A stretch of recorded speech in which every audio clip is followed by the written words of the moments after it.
Welcome everyone to another Indie Dev Showcase, highlighting the many games we play here on the channel. If you'd like to submit a game for a future piece, please get in touch. We are starting off with the game Hack or Die, which may sound like a hacking style game, but no, this is, well, Hacky Sack the Platformer. You play as a boy who is trying to find his dog who has been kidnapped, and the only way to do this is to, well, play Hacky Sack. So your hacky sack responds with some general realistic physics based on how you kick it and from what angle. As you go through each level, you're going to need to hit specific targets. There are bonus collectibles, and you have to make sure that you do not drop it. If you do, you will have to restart at the checkpoint. So all in all, this may sound like a very weird combination for a game.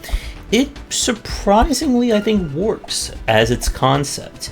The platforming is definitely on the simpler side. You are focusing on transporting your hacky sack as opposed to Celeste level platforming. Now, it is one of those games where you'll know, I think, relatively early if this is the kind of game for you in terms of the platforming, hacky sackness, and so on. There are boss fights, bonus challenges to go for, and all that good stuff. While I don't think I would recommend this if you are a new player looking for, your first platformer, if you are someone who likes platforming and is looking for something that gives you a little bit more to juggle with your jumping, I would give this one a check. And now for another 2D game, this is Batboy. This one is a modern retro platform that feels at times like almost like a Shovel Knight mod, I guess, just in terms of the appearance and general approach. You play as Batboy here, who must save the world from an evil villain who has brainwashed his friends. And to do that, he's going to take up a baseball bat and swing his way to victory. Now, the demo itself that we played kind of just covers like the first opening levels. You'll make use of your bat and baseball related abilities to move around the world, find hidden secrets, collect gems and MacGuffins, and that kind of thing. The soundtrack and just general look, again, screams NES era platforming. And from what we played of this one on stream, I would say this one is in the okay camp. My main concern, what I didn't really get to see too much of from the demo, is what's going to truly set this apart from other modern retro or not so retro 2D platformers.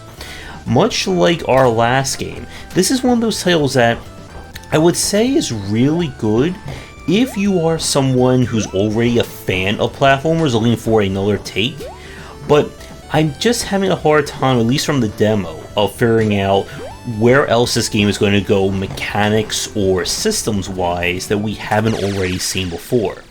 As a 2D platformer fan, I'm definitely interested in playing it, but again, I certainly have played my fair share of platformers.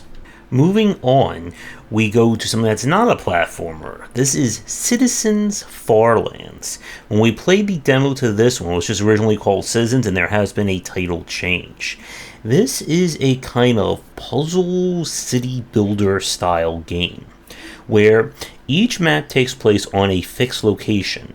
Your mission is to build and gather the necessary resources that you can see in the upper right to meet the conditions for the level before you run out of resources. You see how the game works is that every resource on the map is obviously used and consumed to produce something, but there is only so much you can build before you run out and you fail the map because of it.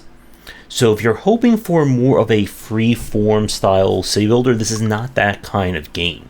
Instead, this is for the kind of person who likes kind of like scenario maps or the puzzle maps of the old school games. Now, one thing to keep in mind, when we played the demo to it when it was originally called Citizens, this one did not, I believe, have any kind of combat. And the sequel, or I guess the actual release of it, has promoted that you will get into RTS style battles, I believe.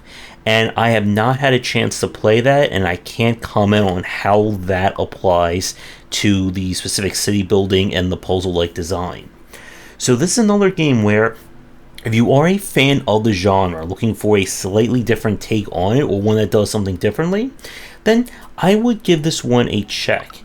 But if you are new to city builders, I don't know if this game will do enough or do things that will interest you or get you motivated to learn it.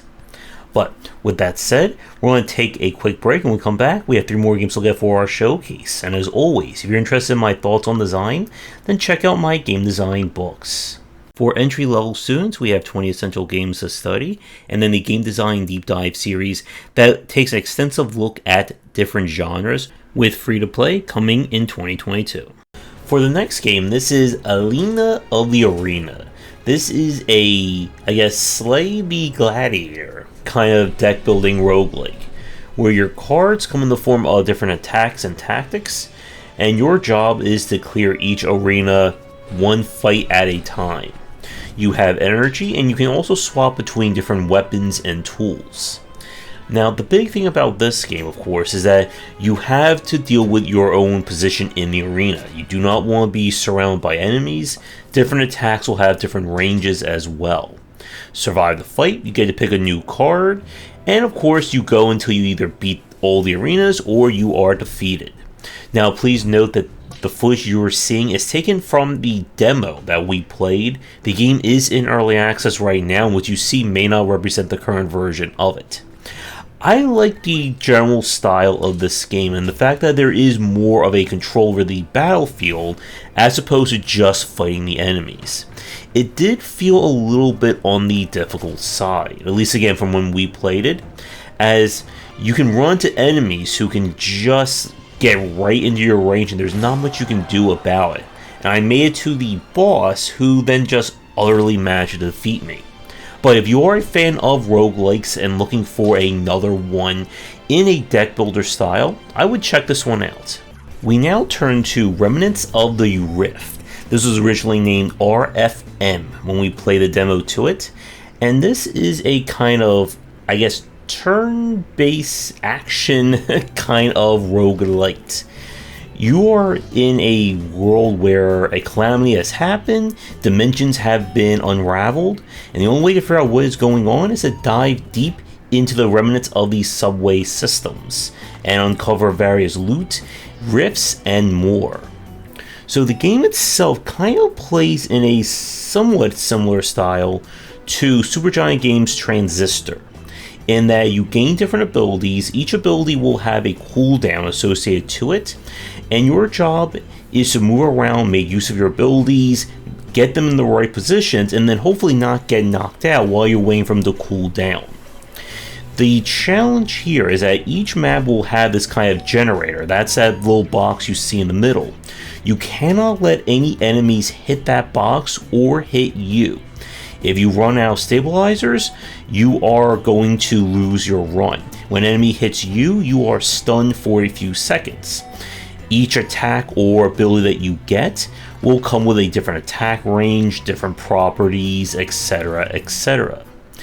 As you play through, you unlock more loot, modifiers you can equip, and the game has an interesting look and feel to it with these cel-shaded aesthetics.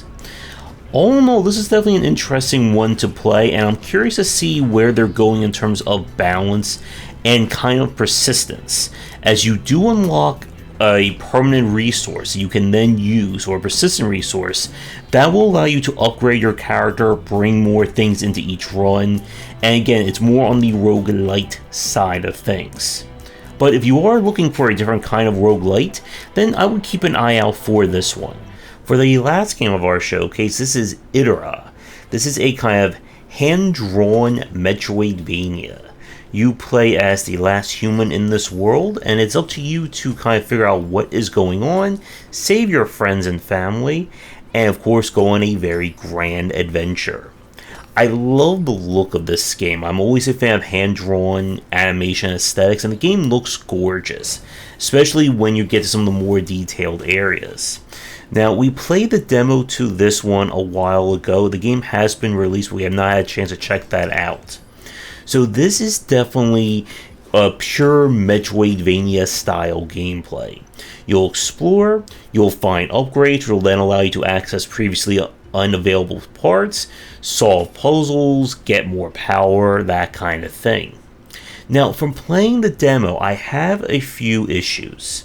The first was that the camera definitely has an issue when it comes to showing you going up or down, and there were a lot of cases where I would make blind jumps and not sure where I was going to land.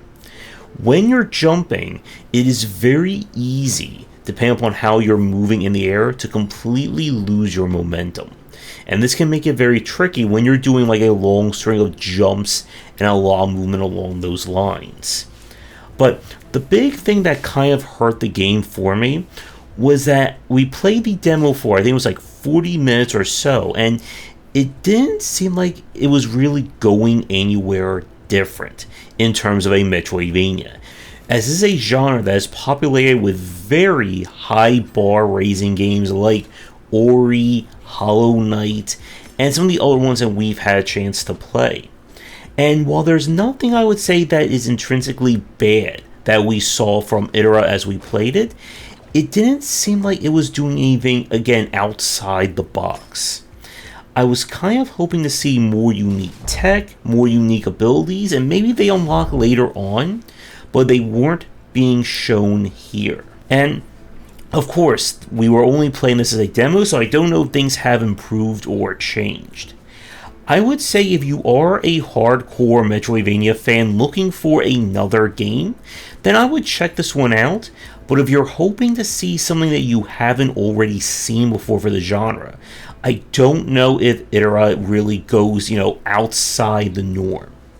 But with that said, we're going to wrap up our showcase here. As always, I'd like to thank the games that we've played. You'll find links to all of them down in the description. Again, if you'd like me to go to your game in the future, please reach out. Do all the liking and subscribing, and come back for daily discussions on game design here, and on game wisdom, where is some of the art and science of games.